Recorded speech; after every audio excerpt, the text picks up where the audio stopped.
Oubliez tout ce que vous savez sur les marathons. Le 19 avril prochain à Pékin, plus de 300 participants vont s'élancer pour une course de 21 km. Le truc, aucun d'entre eux n'est humain. Ce sont 300 robots humanoïdes issus de 26 marques différentes qui vont s'affronter dans les rues de la ville. Aujourd'hui, on va décrypter les images de leurs entraînements qui ont fuité sur les réseaux. Entre records du monde de vitesse et explosions en pleine rue, vous allez voir que la révolution des robots ne se passe pas exactement comme prévu. Pour comprendre l'exploit, il faut faire un petit bond en arrière. En 2025, la Chine avait déjà organisé un semi-marathon robotique. Comme le rappelle le journaliste Strong Fan, sur X, à l'époque, il n'y avait que 21 robots.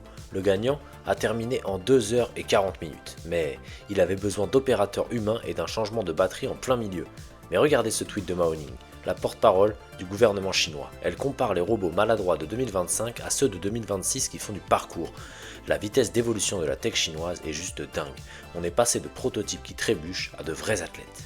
Et en parlant d'athlètes, parlons du robot H1 de la marque Unitree. Le 11 avril, ils ont cassé internet avec cette vidéo. Leur robot vient de briser le record du monde de vitesse pour un humanoïde, 10 mètres par seconde. Pour vous donner une idée, avec un poids de 62 kg, ce robot est capable de taper un 100 mètres en environ 10 secondes. On s'approche dangereusement des limites du sprint humain.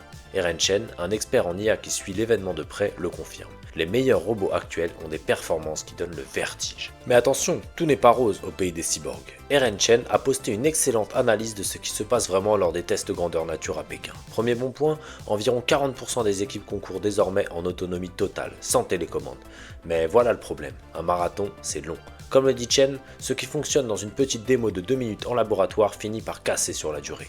Les moteurs surchauffent, la structure lâche. D'ailleurs, lors d'un test nocturne, un robot a carrément activé son mode autodestruction en pleine rue avec des étincelles de partout. C'est le rappel que la robotique dans le monde réel, c'est loin d'être aussi parfait que les vidéos promotionnelles des entreprises. L'événement officiel a lieu le 19 avril et les tests à grande échelle rapportés par la presse chinoise sont déjà terminés. C'est un test de stress ultime pour l'industrie de la robotique.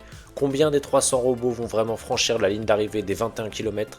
Dites-moi dans les commentaires ce que vous pensez de cette évolution. Fascinant ou un peu flippant?